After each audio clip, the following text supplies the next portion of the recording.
kita tidak ditelan zaman. Oke. Yang berikutnya, yang ketiga, platform pemasaran. Website berfungsi sebagai pusat informasi untuk semua kampanye pemasaran. Ini dapat diintegrasikan dengan media sosial, email marketing, dan iklan online.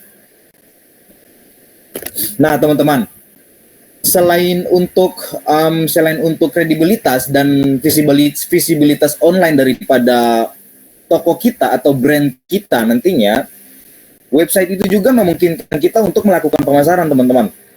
Mungkin teman-teman, banyak di antara teman-teman di sini biasanya dikirim email gitu ya, dikirim email dari contohnya perusahaan A, perusahaan B, dia selalu nge-push email untuk teman-teman biar beli bisnisnya dia. Nah, ini bentuk dari pemasaran yang hanya bisa dilakukan apabila kita terlibat dalam, kita sudah masuk ke dalam dunia digitalisasi. Kita dapat emailnya calon pembelinya kita, akhirnya untuk tembuskan, kita follow up-nya melalui email marketing. Ini sebagai email marketing. Atau selain itu, mungkin di antara kita banyak yang sudah tahu juga tentang yang namanya Meta Ads. Nah, Meta Ads ini terhubung dari Facebook Ads, dan IG Ads. Nah, kira-kira seperti ini teman-teman ya. Ini Meta Ads, ini untuk melakukan advertising online, dan hanya bisa kita lakukan apabila kita ini sudah memahami tentang konsep-konsep digitalisasi bisnis, digitalisasi usaha kita.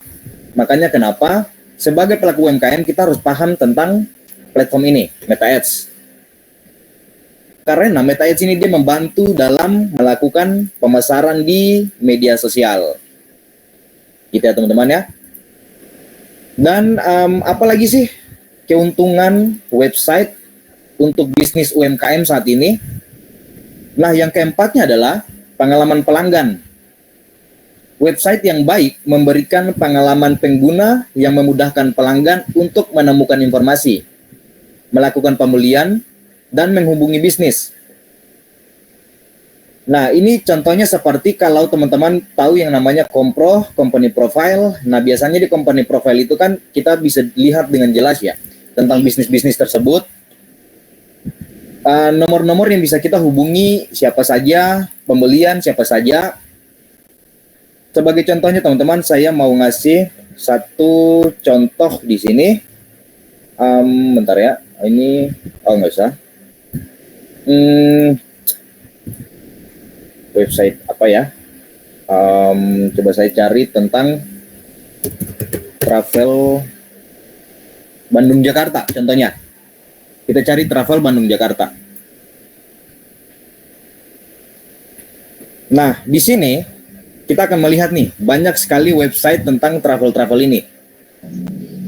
Coba kita buka yang satu ini.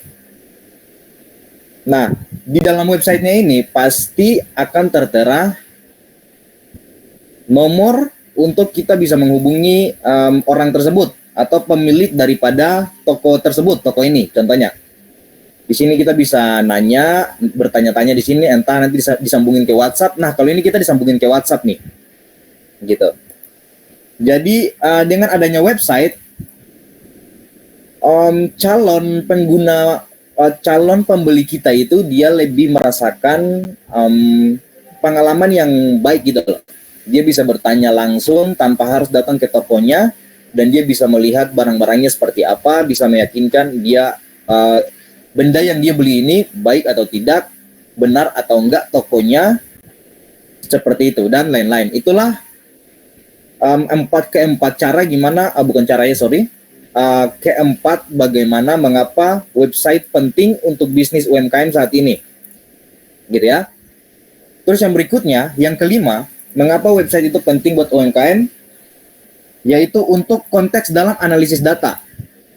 Website memungkinkan pemilik bisnis untuk melacak pengunjung dan memahami perilaku pelanggan.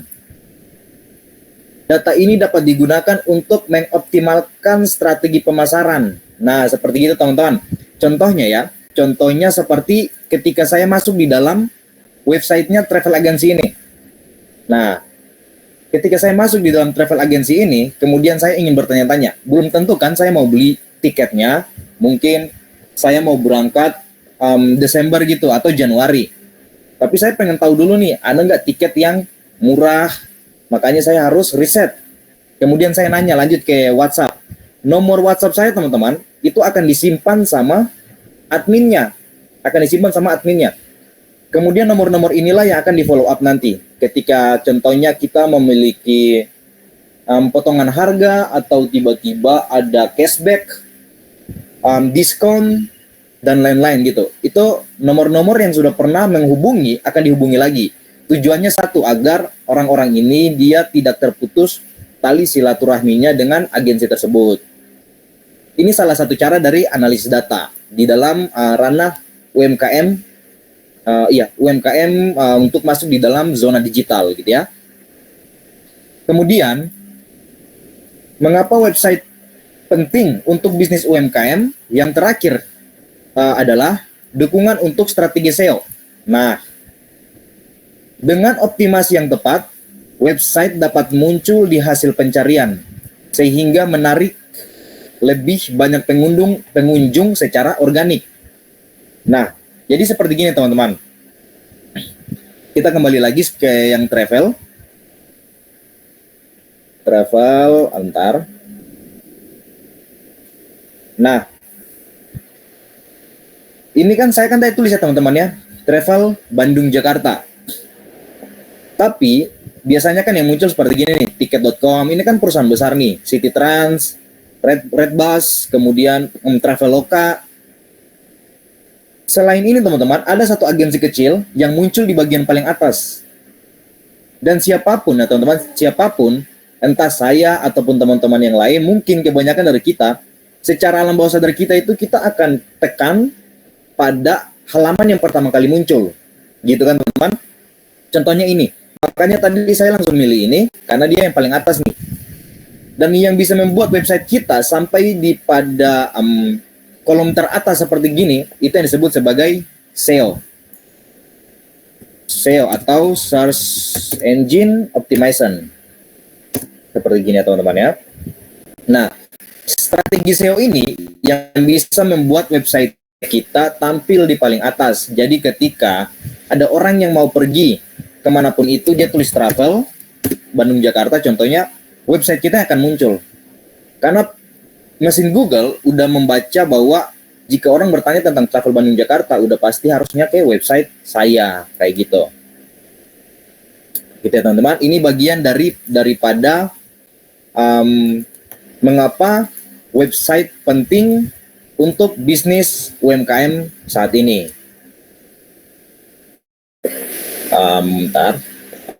Mungkin penjelasan dari saya penting untuk UMKM cukup sampai di sini.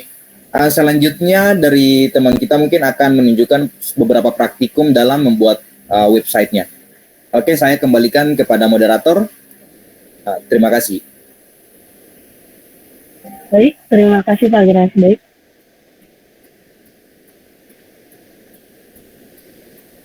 Oke, materi selanjutnya akan dilanjutkan oleh saudara Bapak Rayhan. Bapak Rayhan. Iya. Oke. Silakan.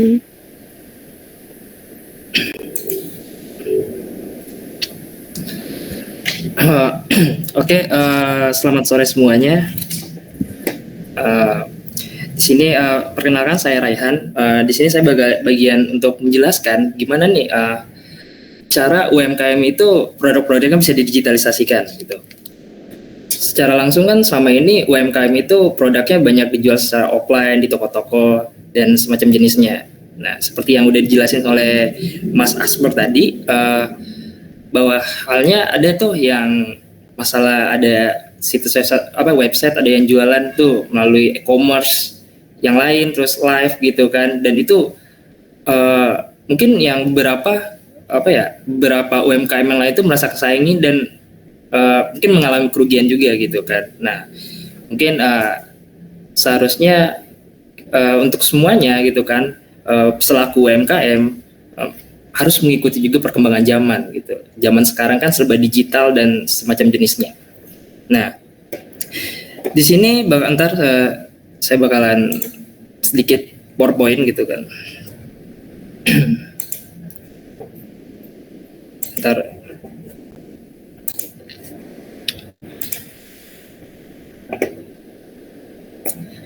Oke, saya screen dulu.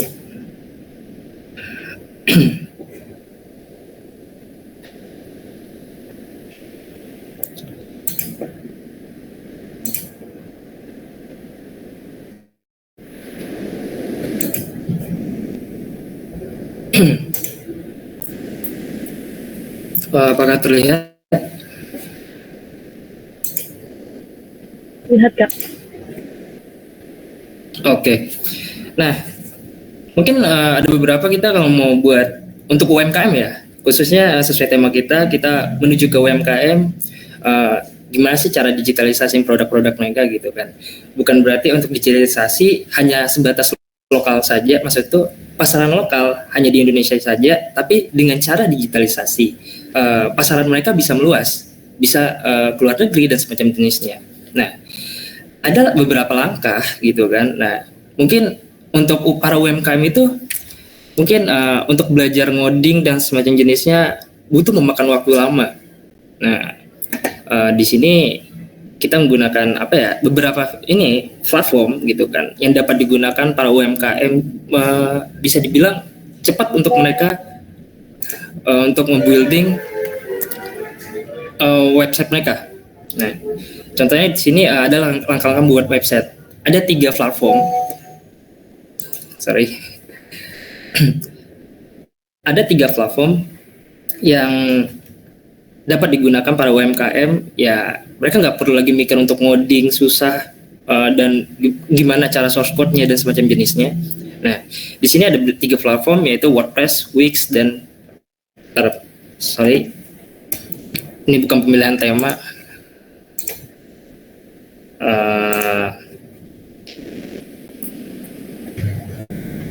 Sebentar, keluar deh.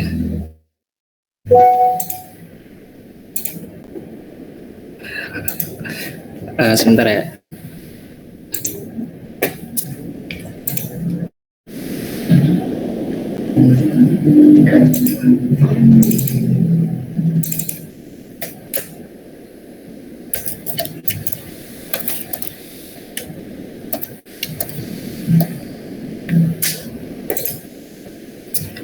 Oke, saya share screen lagi.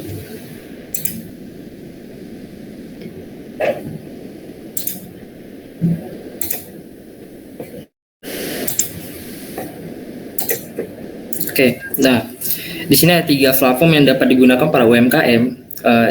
Ya, cepat bagi mereka untuk building website mereka masing-masing, yaitu ada WordPress, Wix, dan Shopify. Nah, sebenarnya ketiga ini sama-sama saja. Nah, tingkat kemudahannya mudah, cuman ada beberapa yang membedakan, yaitu di bagian SEO.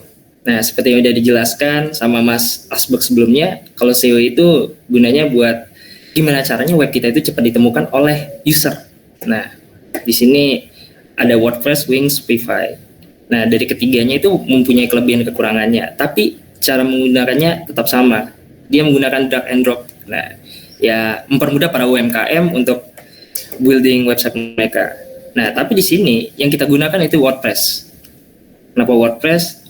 Menurut saya dari ketiganya ini WordPress lebih sedikit fleksibel gitu kan, sedikit fleksibel dan mudah untuk para UMKM yang pemula dan mungkin baru mengenal gimana cara bikin website gitu kan. Nah, mungkin bisa saya lanjut proses langkah-langkah untuk buat website. Jadi sebelum kita masuk ke WordPress-nya, untuk para UMKM, mungkin di sini banyak teman-teman yang mungkin udah paham gitu kan untuk bikin website, dan ada juga yang belum paham. Nah, jadi kita sama-sama belajar di sini. Nah, saya juga belajar juga, barangkali ada teman-teman yang lain punya cara yang lebih cepat lagi gitu kan, bisa diskusikan juga. Nah, tapi nanti ada sesi diskusinya.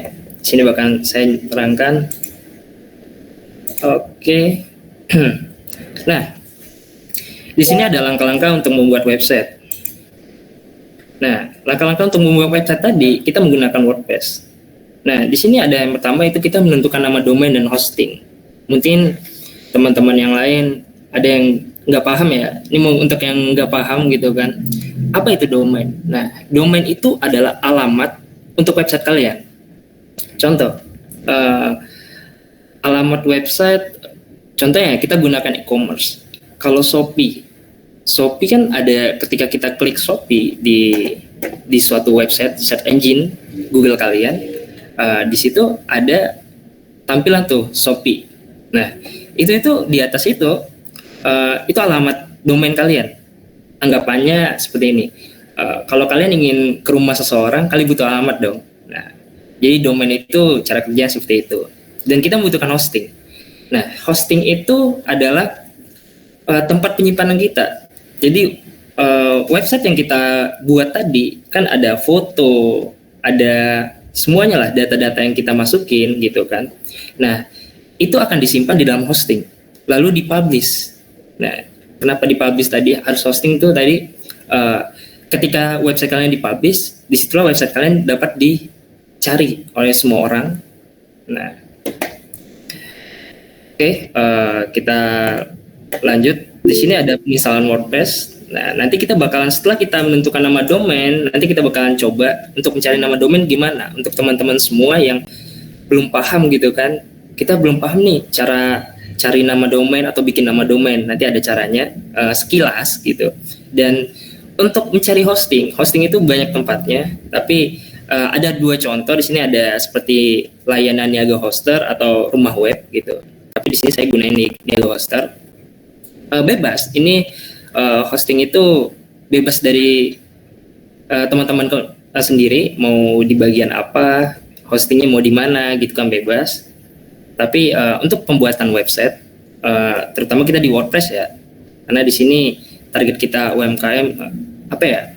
Kalau seandainya kita coding dari awal, sepertinya untuk UMKM itu agak memakan waktu, belum lagi untuk jalanin bisnis mereka, belum lagi untuk belajar ngoding dan semacam jenisnya, dan waktu itu adalah uang gitu kan. Nah, jadi kita agak mempercepat untuk para UMKM gitu. Nah, di sini kita akan masuk ke proses gimana sih cara mencari nama domain gitu kan. Oke. Share screen saya berpindah ya? Enggak berpindah, masih di PPT. Bentar, saya sharing.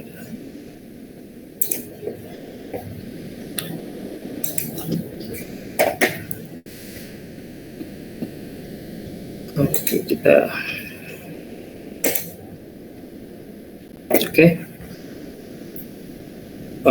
udah kelihatan.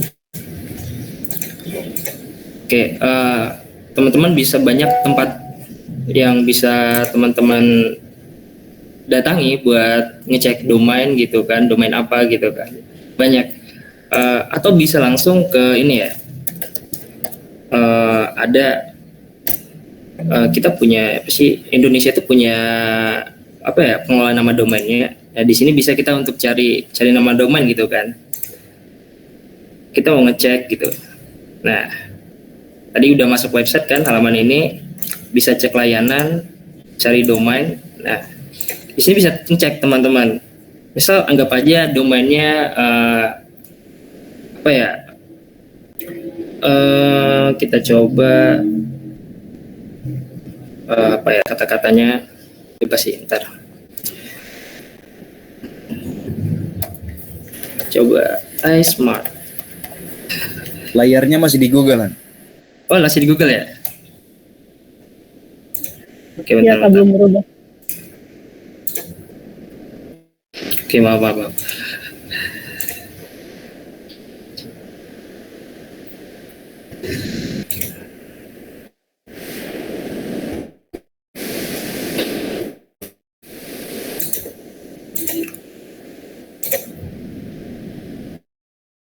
Kelihatan nggak?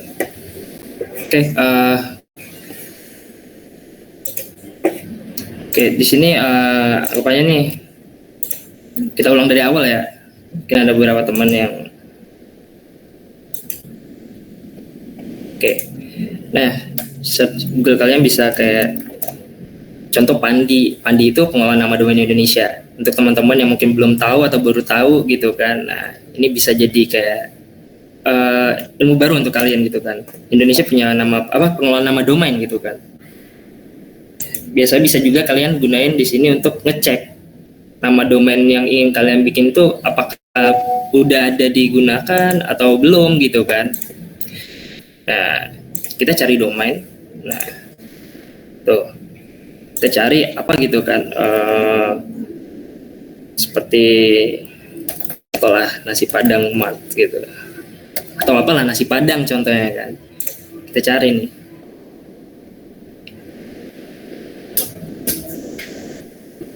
Nah, di sini kalian bisa lihat nih kan, beberapa nama domain yang udah tersedia, nah atau terdaftar gitu kan. Nah, kalian bisa ngecek nih gitu kan. Ini udah terdaftar, berarti nasipadang.id ini udah terdaftar nih. Udah ada yang punya gitu kan. Nah, ini ada juga nasipadang.co.id. Nah, berarti nama domain yang ini itu belum ada yang memiliki gitu. Nah, ini untuk teman-teman bagi yang belum tahu gimana sih cara mengetahui untuk cari nama domain untuk bikin gitu kan, gimana gitu kan. Jadi sebelum kalian bikin, kalian harus ngecek dulu. Jadi teman-teman harus ngecek dulu nama domain yang mana nih yang belum terdaftar gitu kan. Nah, atau bisa langsung ke di hostingnya biasa juga ada. Nah, coba salah. Oke, Niaga Hoster. Nah, ini tempat hosting. Oke. Nah, di sini kalian bisa ikut layanan hostingnya, dan juga bisa ngecek domain juga di sini, sama kayak Pandi tadi. Nah, cari dan cek domain. Nah, kita coba ya, nasi padang. Kita cek, dan di sini langsung bisa beli nih, bisa tahu harganya berapa gitu. Nasipadang.io tuh, 1 tahun pertama harganya 127.900, dan banyak nih. Teman-teman bisa nentuin domain apa yang mau teman-teman bikin, cek, dan bisa langsung beli. Nah, misal nih mau beli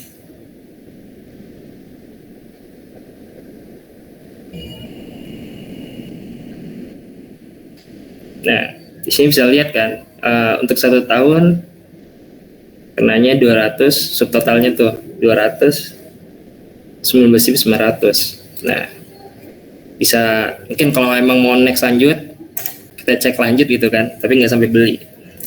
Harus masuk. Nah, jadi untuk teman-teman yang mau langsung beli domain, bisa langsung di hostingnya juga menyediakan. Nah, setelah kita menentukan gimana cara bikin domain gitu kan, berarti kita harus ngecek dulu apakah domain kita udah ada yang punya atau belum nih. Nah, setelah itu kita ke website hostingnya, kita bisa beli domainnya di situ. Nah, setelah kita beli, kita bisa bikin akun nih. Dan setelah domain, kita harus punya hosting juga.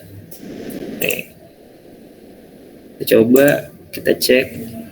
Nah, di sini ada nih promonya 24.990.000 per bulan. Nah, jadi hosting itu tempat menyimpan data-data website teman-teman semua. Nah, jadi website teman-teman bisa dipublish, itu harus menggunakan hosting. Nah, dan juga domain, butuh alamatnya tadi. Di sini bisa lihat harganya langsung. Tuh. Mungkin barangkali teman-teman yang ada yang tertarik bisa cari hosting yang teman-teman suka, dan mungkin yang paling murah bagi teman-teman bisa. Di sini udah dia menyediakan ini ya, beberapa fitur dan kelebihan lah untuk hosting yang disediakan, bisa teman-teman sesuaikan gitu. Nah, setelah kita menentukan nama domain dan hosting, nah di sini saya coba login ke akun saya. Oke, bentar.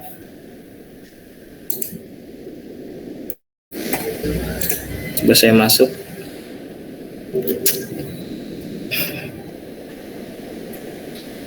Sini proses kita udah masuk nih. Anggap aja kita udah tentuin domain gitu. Udah beli domain, udah beli hostingnya juga gitu. Jadi kita udah masuk ke mungkin ke dashboard akun kita tadi, akunnya Ghoster. Oh, salah, bentar. Oke, bentar.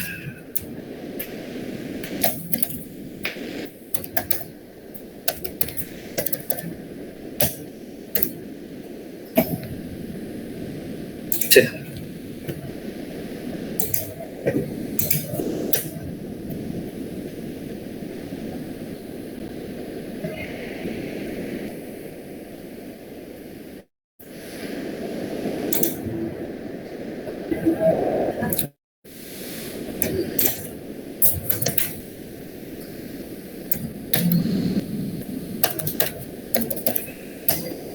Kalau saya suka lupa password, kayaknya salah lagi nih.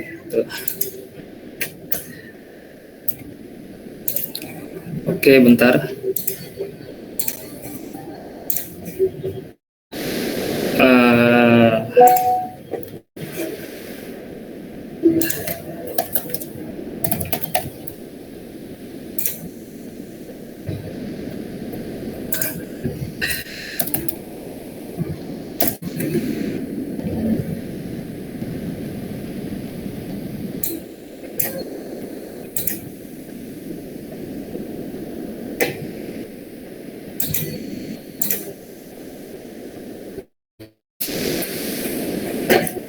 Oke, saya coba share screen lagi.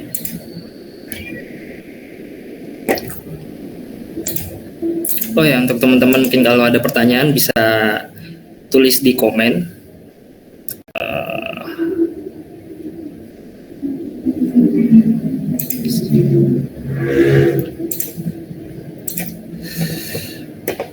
Oke, apa share screen saya kelihatan?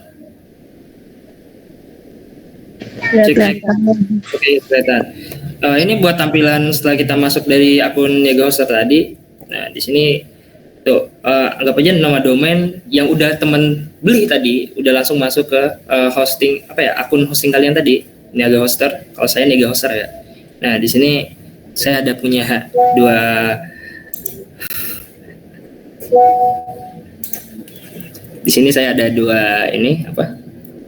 dua hosting di sini, dua domain, sorry. Nah, saya bakal gunain domain yang ini.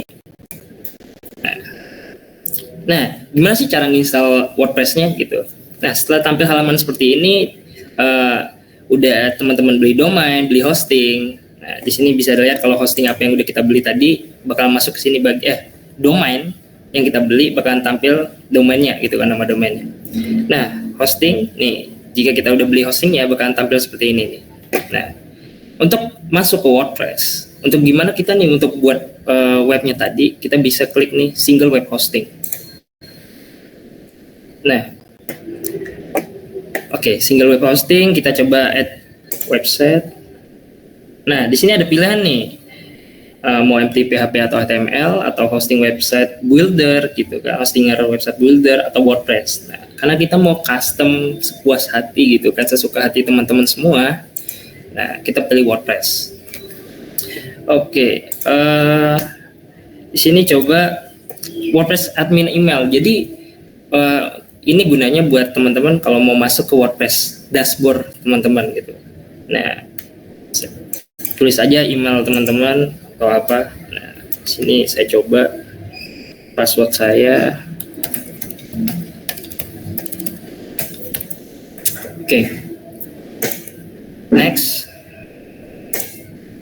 Nah, di sini ada beberapa pilihan tipe website apa sih yang mau teman-teman bikin gitu kan? Online store kah, business and service kah, atau portfolio kah, atau blog gitu kan? Nah, di sini bebas mau pilih langsung atau gimana. Saya tapi pilih order karena ya bebas sih sebenarnya gitu, opsional mau pilih apa. Nah, di sini bisa pilih tema, teman-teman mau langsung tema. Nah, kemudian menggunakan WordPress, teman-teman bisa langsung memilih tema untuk landing page atau e-commerce teman-teman gitu kan. Untuk bikin e-commerce itu mungkin kita bisa next lain waktu di WordPress karena butuh waktu sedikit panjang pembuatan e-commerce di WordPress.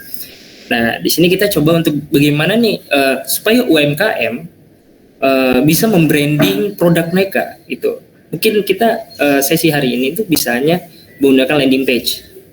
Membranding dulu, memperkenalkan produk mereka tuh seperti apa dan produknya tuh kegunaannya buat apa dan kelebihan semacam jenisnya. Nah, bisa hanya menggunakan website jenis landing page. Nah, kita bisa nih pilih nih kita mau jenis tema seperti apa. Jadi kita nggak perlu ribet-ribet ngoding atau apa untuk UMKM ya. Nah, karena UMKM itu waktu adalah uang gitu. Oke, nah sini saya coba pilih yang pertama ini ya, Astra. Nah, kita next. Nah, ini plugin. Jadi plugin itu adalah fitur yang akan dipasang di dalam WordPress teman-teman.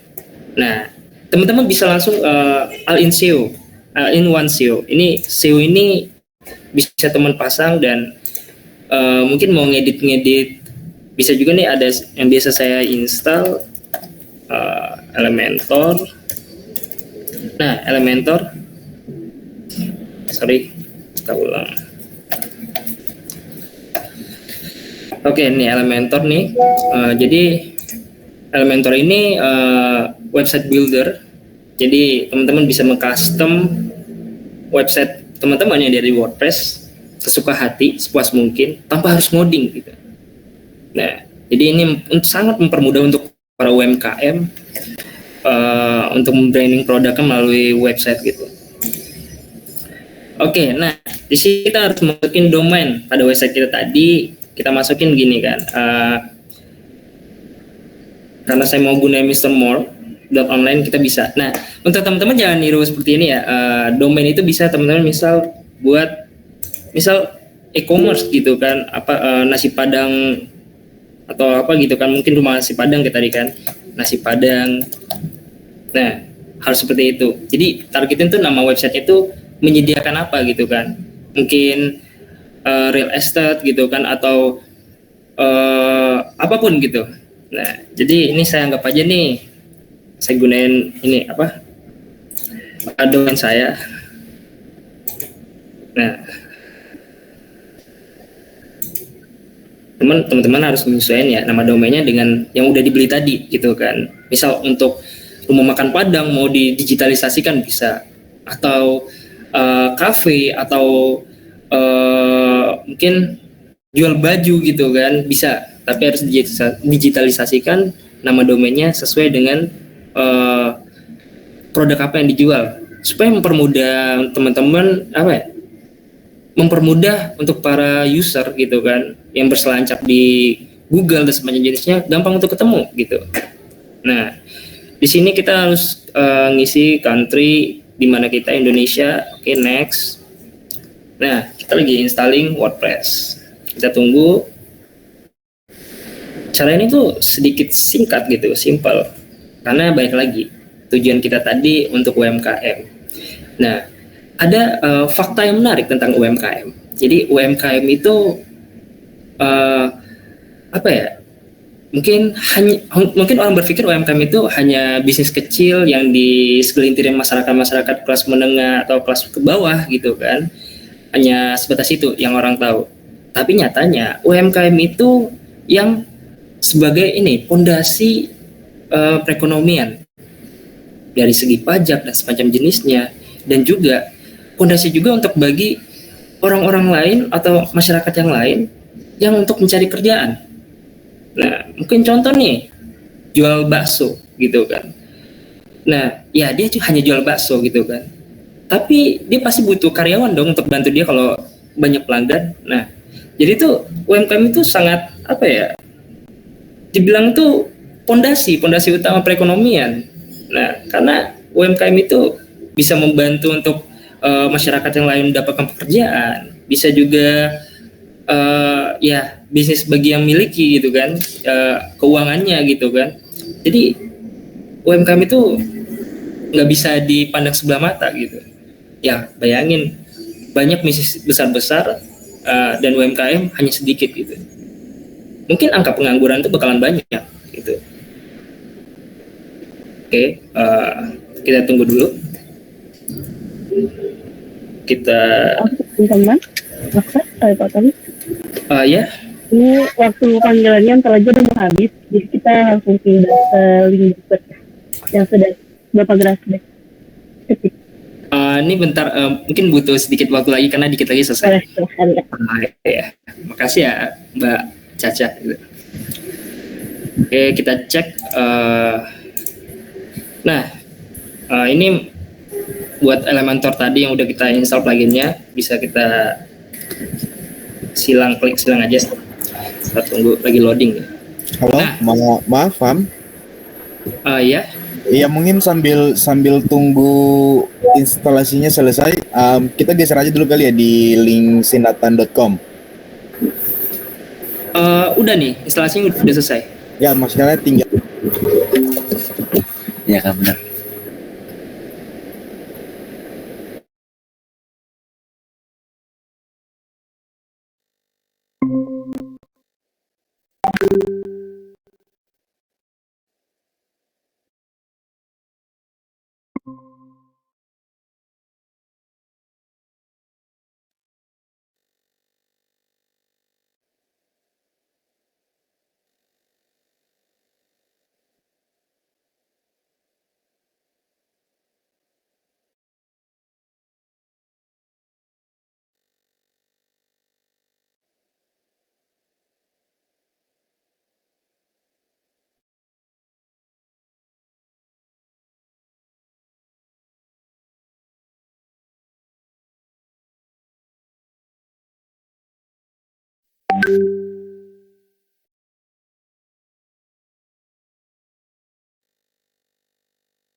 Kan suaranya ke-mute, suaranya ke-mute.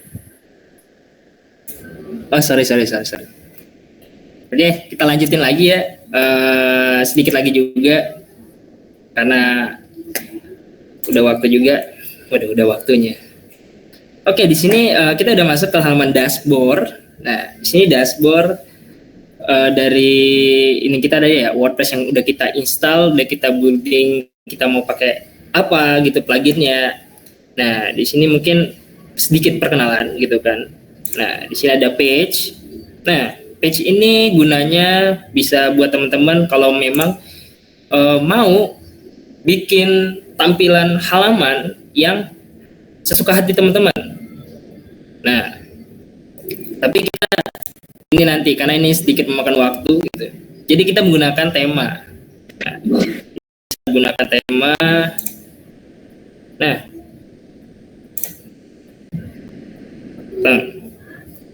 jadi kita hanya bikin tema, ngambil tema tadi yang udah kita pasang. Bentar, kita nunggu loading. Oke, kita udah masuk nih di tema. Nah, ini tema udah tersedia ya. Jadi untuk untuk sementara untuk para UMKM yang ingin branding produk mereka apa dan apapun gitu. Nah, di sini bisa gampang, tinggal drag and drop doang gini. Anggap aja nih logo, teman-teman mau logo apa gitu kan. Nah, oh ya, mungkin ini udah pada masuk belum nih? Saya cek dulu. Mungkin kalau ada yang ketinggalan atau apa bisa tanyakan gitu. Oke, kita back dulu. Kayaknya ada yang baru masuk. Nah, ini untuk yang baru masuk. Nah, ini adalah tampilan dashboard dari WordPress yang udah kita install. Nah, ini tampilannya. Jadi terus gimana nih kita bikin webnya gitu kan supaya cepat untuk para teman-teman para UMKM yang membutuhkan untuk saatnya gitu. Nah, bisa klik App Friends. Ada bagian samping kiri ini App Friends. Klik theme. Nah, di sini udah tampil nih tema-tema yang udah disediakan oleh WordPress. Nah, bisa juga teman-teman mau add new theme, cari tema yang lain gitu kan. Barangkali wah kurang nih gitu kan. Nah, banyak nih jenisnya tema yang mau teman-teman pilih, mau tema seperti apa gitu kan. Oke. Cuman ada sedikit kekurangan. Ada beberapa tema itu yang berbayar. Nah, dan nggak terlalu mahal. Tapi saya sarankan teman-teman bisa gunain tema yang udah ada, bisa diedit gitu kan. Hanya mengedit tanpa ngoding. Kalau ngoding agak ribet untuk para UMKM karena butuh waktu lama untuk mempelajarinya. Nah, karena setiap orang punya kemampuan masing-masing untuk mempelajari sesuatu. Nah, nih tema yang kita gunakan yaitu Astra. Oke, kita custom. Nanti kita bakal ditampilkan halaman untuk kita ngedit. Nah, oke, ini. Nah, tampilan seperti ini beranggapan untuk landing page. Ini namanya landing page untuk teman-teman yang punya UMKM yang ingin dibrandingkan agar semua orang anggapan tuh semua orang tahu tuh gitu kan. Misal nasi Padang, wah nasi Padangnya menunya apa gitu kan, makanan spesialnya apa gitu kan. Nih, bisa taruh lokasi bisnisnya kayak mungkin barangkali ada di online store yang lain gitu kan, bisa ditaruh gitu kan di bagian sini gitu kan. Ada portofolionya apa, kelebihannya apa, dan semacam jenisnya. Kayak ya kita membranding bisnis UMKM kita tadi. Nah, sini ada our service. Oke, ini bisa kita custom kok, tenang. Nah, kita pertama mau custom nih logo. Aduh, nih logo. Kita custom. Anggap ini kita udah bikin logo ya. Nah, oke. Apa itu kita logo, kita cari logo apa.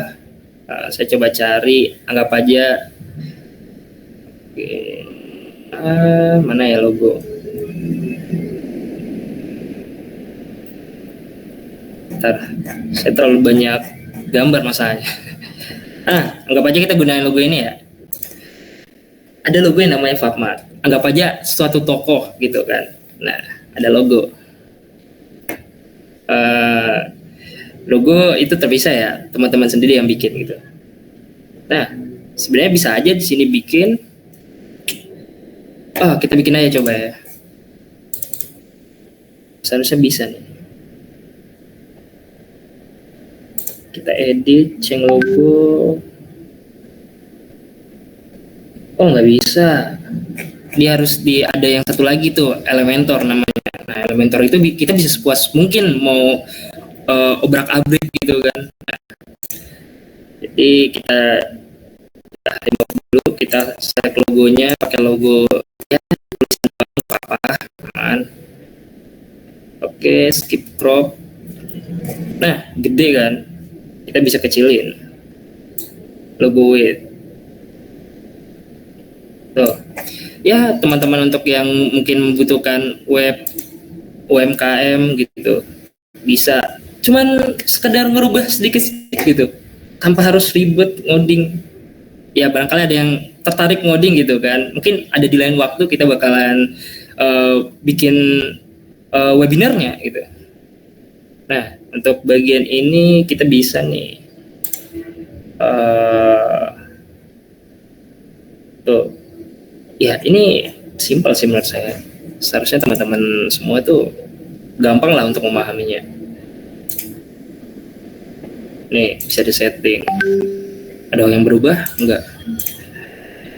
Oh, ini menu hover. Jadi menu hover itu di sini kan ada menu hover. Jadi kayak menu hover itu ketika kalian taruh kursor kalian ke suatu tulisan nih, mungkin kalian bisa lihat, teman-teman bisa lihat di sini ada saya arahin ke service, warna service-nya lebih dominan putih. Saya arahin bot itu. Nah, itu hover. Jadi ya bisa diedit gitu. Tulisannya kita coba edit ya.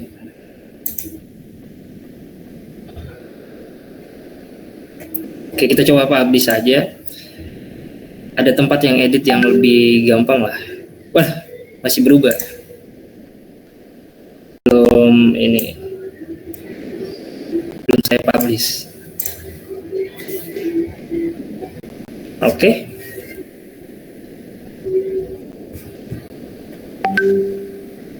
Anggap aja itu, ini teman-teman bisa head builder. Nah, jadi untuk bagiannya seperti logo, bagiannya juga bisa diedit.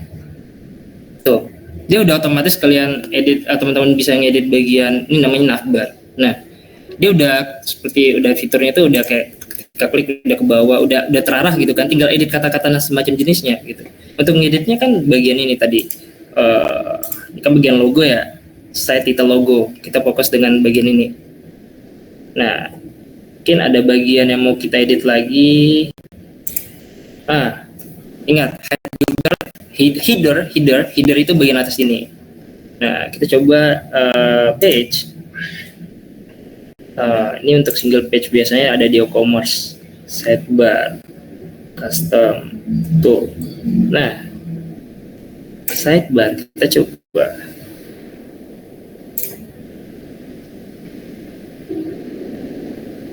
Oh, nggak ada yang berubah. Kita coba lagi. Kita coba page lah. Single page.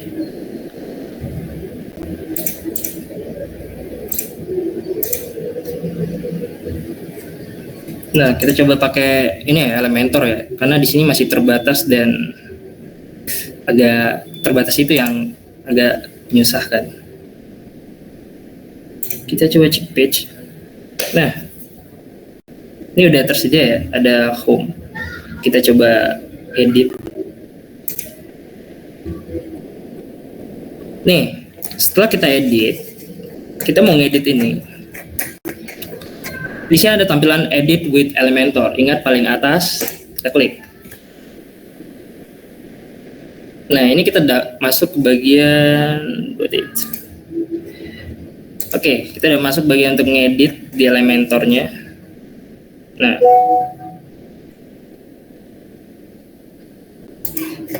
jadi di sini teman-teman bisa ngedit. Nih, kata-katanya bisa dirubah. Tuh, kita mau mengubah kata-kata dari lokal bisnis ini jadi kayak UMKM.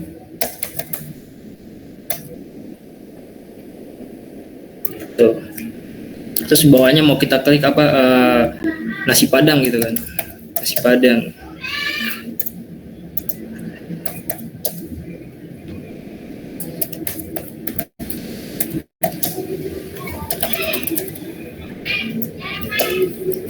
Khas dari Padang.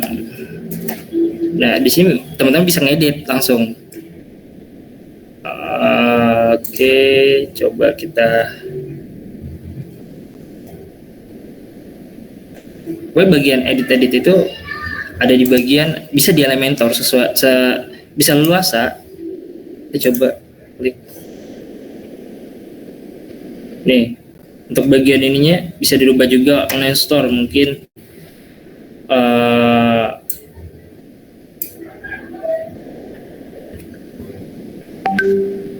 Kan online store untuk kayak or service sini bisa diedit juga di sini. Branding design, mungkin mau deskripsinya apa gitu kan, karena ini batasan landing page ya. Landing page itu lebih ke informasi-informasi dan bukan apa ya, lebih kayak kan ada beberapa situs web yang bisa kayak kita klik contohlah e-commerce gitu kan, kita mau beli, jual dan semacam jenisnya gitu. Nah itu beda.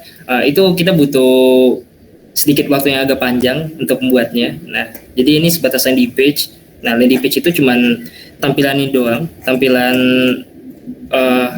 apa? Hanya one page, hanya satu page doang yang bisa dilihat. Dan itu di situ isinya untuk kayak apa ya, lebih untuk branding gitu kan, tentang produk teman-teman yang punya UMKM, bisa diedit gitu. Jadi jenis ini kan udah icon udah ada nih, atau teman-teman bisa kalau gak suka nih dengan temanya, kurang menarik dan semacam jenisnya, teman-teman bisa ini kita bisa apa ya, bisa kayak imajinasi gitu. Kita klik page setting, page layout, Elementor Canva. Oke. Kita udah masuk, kita bisa nambah fitur. Kita anggap aja mau fitur apa gitu kan. Di sini ya, ini namanya widget. Kita misalnya mau produk. Nah, produknya kunci sih. Coba kita cari fitur yang lain. Mau pasang carousel gitu, image carousel, kita bisa pasang di sini.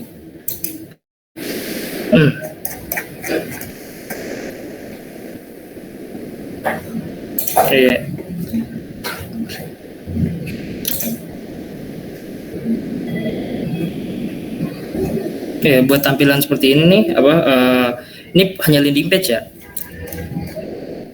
Kurang ini sih karena biasanya saya suka itu kita bikin sendiri gitu kan, tapi untuk landing page ini untuk membantu teman-teman kayak mempercepat lah tuh. Jadi untuk ngeditnya, ingat kalau mau ngeditnya tadi ketika udah masuk gitu kan, klik ini ya, di samping sini ada kayak pensil. Nah nanti ada bagian sini nih untuk teman mau ngubah kata-katanya gitu kan, kayak seperti ini tadi kita ubah jadi UMKM apa nih, nasi Padang, makanan khas dari Padang. Nah, online store-nya bisa teman-teman bikin. Kita bikin di sini tersedia di Tokopedia atau Shopee dan lain-lain gitu. Nah, ini bisa teman rubah blogging gitu. Mungkin ada sesuatu lah tampilan emang blog khusus gitu. Nah, terus di sini ada portofolio nih. Nah, portofolio itu kayak semacam hal apa tuh yang ya saran saya sih portofolio itu lebih kayak hal yang lebih menarik gitu untuk branding produk tadi. Nih, our service. Nah, our service itu ya service-nya gimana gitu kan. Kalau seandainya bisa melalui handphone, bisa ada kita tambah logo, kita tambah widget yang namanya itu mungkin itu next gitu. Karena itu bisa dimasuk ke e-commerce. Kita bikin e-commerce dari WordPress. Nah, orang tahunya kan bikin e-commerce harus ngoding nih, susah-susah. Bagi yang ini ya belum tahu tentang perkodingan dan sejenisnya. Nah, mungkin UMKM nih mau saya mau bikin e-commerce saya sendiri gitu. Saya mau bikin supaya orang bisa beli langsung ada tokonya melalui online gitu kan. Nah, itu bisa bikin e-commerce gitu kan di WordPress. Cuman prosesnya panjang. Nah, di sini kita pakai landing page doang nih. Teman-teman mau merubah apapun bisa ditampilkan sini. Kata-katanya, dari fotonya bisa tuh. Hilangin aja fotonya, hilang.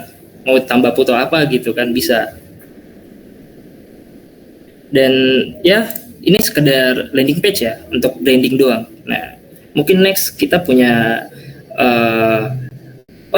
lupa. Dan kalau seandainya teman-teman udah ngedit semuanya nih di sini, di bagian ini bisa dipublish. Ingat harus klik publish. Nah, gitu. Oke, kita coba live.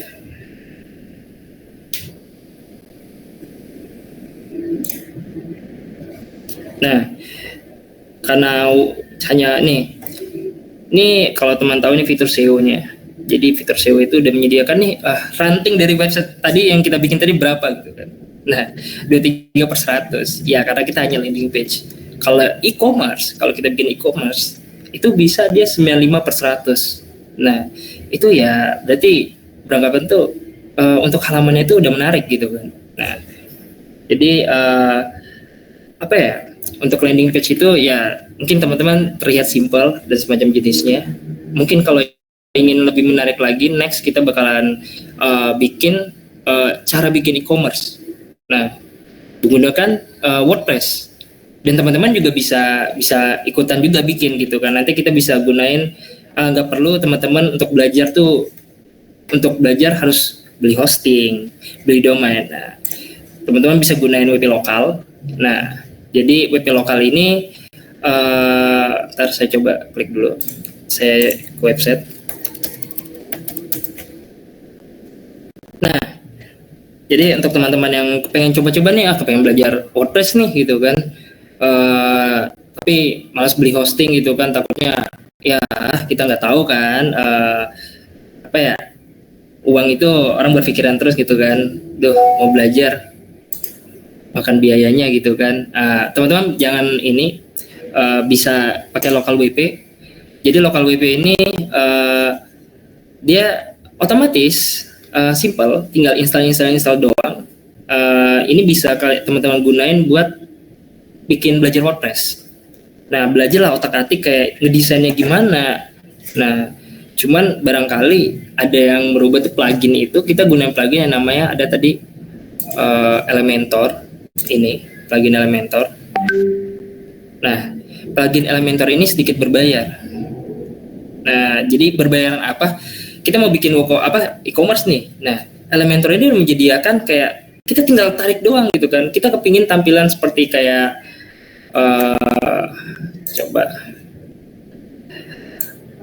saya coba jangan deh. Nah, saya ada coba iseng-iseng bikin website gitu kan. Nah, ini gunain WordPress ya. Anggap aja itu seperti ini. Nah, kalau kita guna Elementor, itu kita bisa bikin kayak tinggal nih, jangan berpikir susah nih bikin kotak-kotak kayak gini. Kalau guna Elementor itu tinggal ditarik, udah. Ada juga namanya plugin satu lagi yang ngebantu gitu kan, ngebantu kita untuk kayak mungkin kalau di bikin website itu ada nama database dan semacam jenisnya. Nah, kalau di kalau di WordPress kita nggak butuh lagi. Kita cukup install plugin yang namanya add new plugin. Kita cari plugin yang namanya WooCommerce. Oke, nggak ada.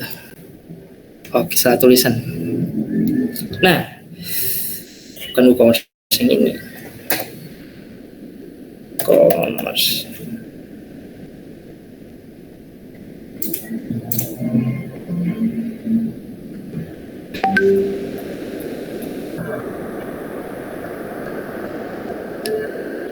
Oke, sedikit loading. Mungkin sepertinya kita udah berlebih over waktu gitu kan. Nah, mungkin di lain waktu.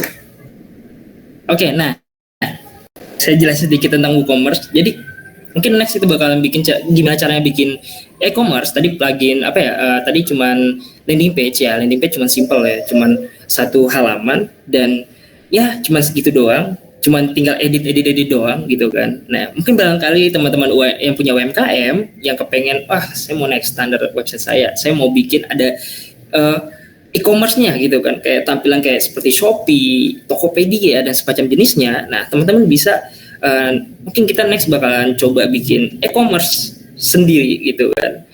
Nanti kita gunain tuh yang namanya fitur WooCommerce. Kita punya fitur kita gunain fitur WooCommerce sama Elementor. Nah, jadi Elementor tadi itu dia tempat kita untuk ada yang namanya widget. Widget itu fitur-fitur yang kita masukin tanpa harus ngoding, tanpa harus ribet. Kita tinggal klik, tarik, dan kita pasang di Canva yang kita bikin tadi. Udah gitu doang. Nah, apa guna WooCommerce? WooCommerce ini tadi buat kita kita punya produk, punya data produk banyak nih. Nah, biasa masukin ke dalam database. Tapi kita nggak perlu lagi pakai database. Kita hanya masuk ke WooCommerce dan fitur-fitur yang ada di dalam Elementor tadi udah terintegrasi sama WooCommerce. Jadi kita nggak perlu ribet lagi mikirin, aduh ini gimana ya supaya terhubung ini, nggak perlu lagi. Jadi tinggal kita tarik doang, udah menggampangi kita gitu kan. Nah, jadi mungkin next itu bakal ada kita naik lagi ke e-commerce gitu kan, pembuatan e-commerce dan semacam jenisnya. Mungkin landing page tadi mungkin sedikit kurang menarik atau semacam jenisnya, paham lah gitu kan. Nah, karena landing page gunanya cuma buat portofolio dan branding kita gitu kan. Kita belajar dari dasar dulu untuk para teman-teman nih yang belum tahu pakai WordPress. Ternyata ngoding ternyata bikin website nggak perlu ngoding, drag and drop doang, tinggal klik, tarik, masukin gitu kan. Ya paling kita pasti masing-masing punya darah seni gitu kan, atau punya kesenian gitu kan, pasti bisa sesuka hati kita customnya. Nah mungkin next itu bakal lebih lengkap lagi e-commerce, pembuat e-commerce gitu kan, lebih interaktif gitu kan. Nah mungkin kita udah over waktu, aduh maaf banget nih untuk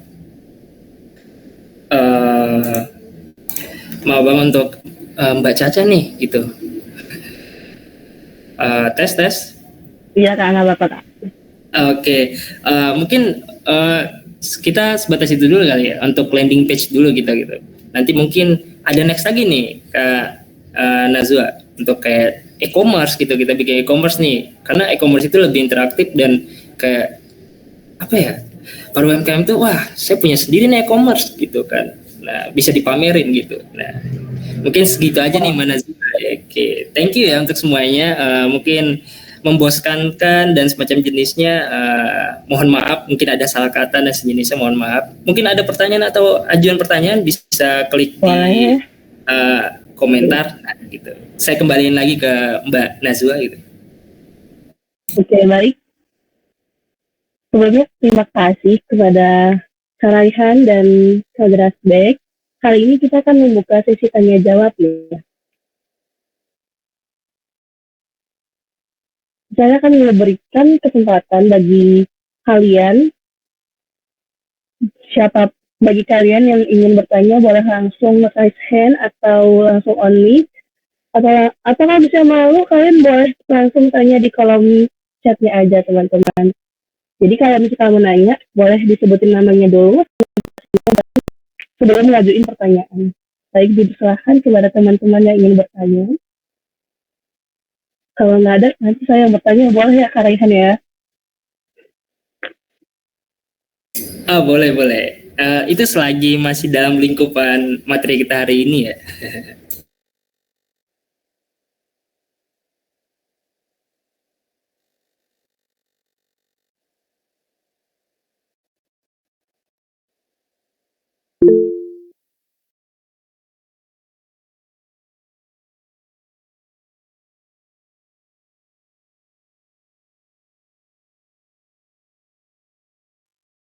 Nah, bagus banget nih. Ada pertanyaan dari Kak Ahmad Ridho. Ini boleh langsung dijawab aja Kak Raihan?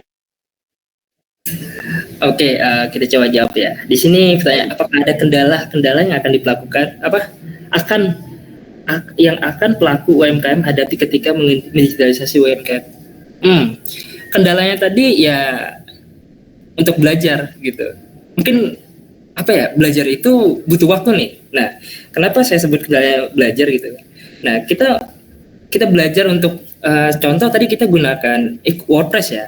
Nah, ya kita harus belajar nih gimana caranya tampilan website kita lebih menarik. Nah, karena tadi udah lebih dipermudahkan, tanpa ngoding, nggak ribet lagi, kita drag and drop doang. Nah, kita balik lagi nih, gimana caranya? Kayak yang harus harus berhadapi itu dia harus punya waktu belajar tuh buat kayak lihat nih website yang lain dan semacam jenisnya. Dan juga baik lagi tadi tuh gimana caranya dia ketika udah mendigitalisasikan produknya harus menyiapkan juga gimana cara brandingnya gitu kan. Kan setelah digitalisasi dia harus tahu nih apa yang harus di branding dari produk mereka. Nah itu salah satu kayak yang harus dihadapin tuh. Nah, selama ini cuman mungkin para UMKM taunya kayak offline gitu kan, udah buka buka warung, udah tinggal tunggu ini kan. Nah kalau udah digitalisasi, kita harus tahu cara nge-brandingnya seperti apa. Nah jadi eh, bukan hanya kita mendigitalisasi, tapi kita nggak apa ya, ya kita selayaknya mempromosikan gitu kan, mempromosi produk kita tanpa harus ngeluarin tenaga, harus kayak kayak di pasar gitu kan, bu misalnya ya kayak bu cabai sekilo ini dan sebagainya, itu energi terkuras gitu kan. Ini kita hanya eh, gunakan apa ya, mendigitalisasikan, kita menggunakan suatu website, tinggal isinya hal-hal yang harus menarik gitu kan. Nah setelah udah menarik, balik lagi tadi, mungkin apa ya, kita juga butuh sedikit fitur gitu kan, fitur seperti SEO yang udah dijelasin, apa yang dijelasin Mas Asbab gitu kan tadi. Nah coba mungkin menurut saya apa ya, menurut saya bagian itu ya, karena tantangannya paling harus kayak memikirkan gimana isi dari website tadi supaya untuk membrandingnya gitu kan. Nah itu menurut saya gitu. Nah barangkali nih Mas Asbek nih mau sedikit tambahan atau sesuatu gitu kan. Oh iya, boleh. Terima kasih Mas Ryan. Begini ya, untuk Mas Ahmad Ridho, apakah ada kendala-kendala yang akan pelaku UMKM hadapi ketika mendigitalisasi UMKM kita? Iya, ada beberapa kendala ya. Mungkin kalau Mas Rayhan tadi sebut lebih ke arah teknis, mungkin saya lebih sedikit ke pengetahuan umumnya lah. Yang pertama itu pemahaman tentang teknologi. Kalau kita belum pernah benar-benar terjun langsung ke arah teknologi, mungkin itu menjadi satu kendala untuk kita sebagai pelaku UMKM untuk terjun mendigitalisasi UMKM kita, gitu. Terus untuk yang kedua itu saya rasa semacam infrastruktur teknologinya, infrastruktur jaringannya gitu. Kan tidak semua daerah di Indonesia ini jaringannya setara ya. Mungkin di Jakarta ya kita bisa bilang bagus, di beberapa daerah-daerah di Jawa lumayan, tapi di daerah-daerah lain kan belum tuh. Nah kita juga tidak bisa memaksaan untuk teman-teman yang di daerah di mana jaringan internetnya itu belum terlalu bagus. Itu menjadi kendala tuh. Itu bagian dari kendala yang sangat besar. Dan yang ketiga, kendala yang ketiga itu mungkin pemahaman dalam marketingnya. Pemahaman dalam marketingnya itu untuk kompetisi. Karena kompetisi di dalam dunia digital ini lumayan ketat ya. Kalau kita tidak memahami tentang konteks SEO, kita tidak memahami bagaimana caranya melakukan community building, itu agak berat memang, agak berat. Minimal kita bisa melakukan periklanan atau advertising dari Meta Ads itu sendiri. Mungkin dari saya 3 itu. Yang pertama pemahaman teknologi, yang kedua infrastruktur internet, dan yang ketiga kompetisi dalam advertising. Kira-kira gitu untuk Mas Ahmad Ridho.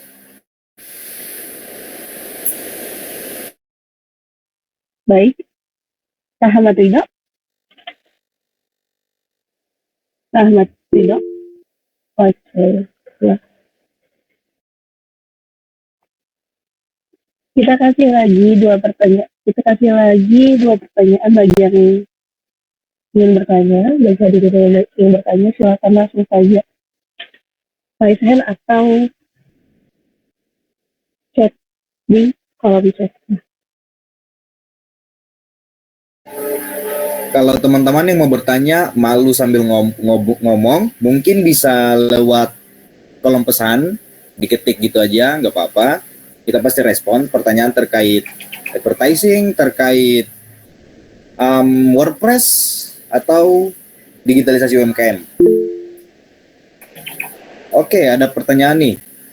Mau tanya Mas, selain memiliki website, faktor apa lagi yang penting untuk keberhasilan transformasi digitalisasi UMKM, dan bagaimana keamanan website dapat dipastikan bagi pemilik UMKM yang mungkin tidak memiliki pengetahuan mendalam tentang cyber security. Oke, ini UMKM tapi paham cyber security kayaknya udah lumayan pahamin ya, abang ini, abang Bart. Oke, jadi gini Mas, yang pertama saya bantu jawab awal dulu ya. Selain memiliki website, faktor apa lagi yang penting untuk keberhasilan transformasi digital? Oke, yang pertama itu strategi pemasaran digital atau yang biasa kita sebut itu. Terus yang kedua, sepintar-pintarnya kita untuk menggunakan platform e-commerce seperti Shopee, kemudian Tokopedia, Bukalapak, dan lain-lain sebagainya macamnya. Atau juga kita bisa manfaatkan sosial media, bisa manfaatkan WhatsApp bisnis, bisa manfaatkan Instagram, ataupun Google search ya untuk search engine-nya. Kemudian yang menjadi yang penting untuk keberhasilan transformasi. Nah, dan untuk yang berikutnya adalah peningkatan layanan pelanggan. Peningkatan layanan pelanggan ini biasanya itu contohnya seperti CRM. Jadi kita harus bisa memanfaatkan teknologi untuk meningkatkan interaksi dengan pelanggan. Seperti biasanya kalau teman-teman mau yang langsung chat by WhatsApp, bisa melalui chatbot atau CRM gitu ya. CRM itu sistem manajemen untuk penjualan gitu ya. Itu yang bagian faktor apa yang penting selain website. Oke. Yang berikutnya, bagaimana keamanan website dapat dipastikan bagi pemilik UMKM yang mungkin tidak memiliki pengetahuan mendalam tentang cyber security. Oke, yang pertama, kita harus gunakan platform yang terpercaya. Contohnya, jika kita mau buat website, jangan buat website dengan platform yang tidak terpercaya. Platform yang paling dipercayai oleh semua agensi hampir di seluruh dunia yaitu WordPress, yang tadi sudah ditunjukin oleh Mas Raihan. WordPress itulah platform yang terpercaya, lumayan terpercaya lah. Kemudian yang berikutnya, kita harus sering-sering update pluginnya. Plugin-plugin yang sudah digunakan itu harus sering-sering yang diupdate tuh. Kemudian untuk hosting dan domainnya kalau bisa kita make atau kita memiliki sertifikat SSL-nya. Gitu. Biasanya SSL akan langsung sama pihak domain dan pihak hostingnya. Gitu. Terus mungkin backup data. Jangan lupa backup data secara rutin. Dan yang berikutnya juga kalau bisa untuk websitenya itu masuk mode admin harus gunakan password yang kuat. Jangan password admin 123 atau 123 sampai 5, tapi gunakan password yang kuat yang terdiri dari huruf kapital, huruf kecil, dan kategori gitu ya. Mungkin itu dari saya penjelasan sedikit tentang bagaimana keamanan website dapat dipastikan bagi pemilik UMKM yang mungkin tidak memiliki pengetahuan mendalam tentang cyber security. Jawaban yang tadi, kita gunakan platform yang terbukti seperti WordPress. Kemudian jangan lupa pembaruan rutin atau backup. Kemudian SSL sertifikatnya digunakan dan gunakan password atau sandi yang kuat gitu. Itu untuk Mas Dart. Gimana Mas?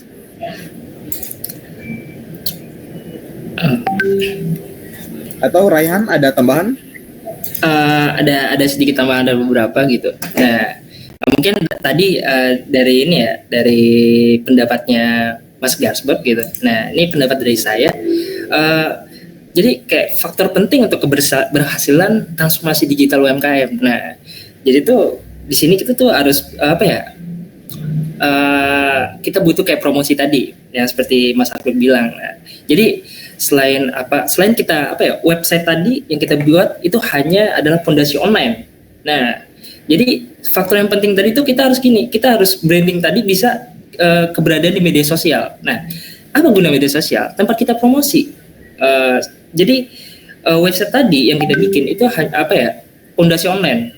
Jadi kayak kita mungkin teman-teman punya TikTok dan media sosial Instagram lainnya, bisa live streaming seperti kayak mereka kayak mempromosikan produk mereka dan sejenisnya. Nah, jadi mereka kepengen lengkap nih gitu kan, kayak mungkin kita terlalu banyak viewers yang nonton atau apa, kalau apa ya promosi di web apa media sosial itu jadi bingung. Nah itu bisa mengarahkan mereka bisa nih ke website kita lebih lengkapnya apa-apa gitu kan. Nah itu kayak untuk branding tadi, landing page tadi. Nah terus kita juga harus gunain tuh alat digital manajemen bisnis. Nah jadi faktor paling apa ya yang penting untuk keberhasilan transformasi digital untuk UMKM, kita butuh namanya itu alat digital untuk manajemen bisnis. Nah ada beberapa alat digital manajemen bisnis tuh yang udah ada tuh seperti QuickBooks, Zoho atau platform CRM gitu kan, Customer Relationship Management. Nah, itu salah satunya. Nah, dan juga tuh kita harus tahu pemasaran digital.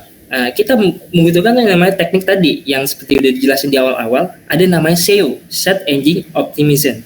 Nah itu tadi secara digitalisasi kita untuk para apa ya? Untuk para user yang berselancar yang mencari produk apa gitu kan, dan tiba-tiba dia nemuin website kita. Nah itu salah satunya. Nah ada juga pembayaran. Nah jadi pembayaran itu juga penting tuh, dan faktor penting untuk keberhasilan transformasi digital.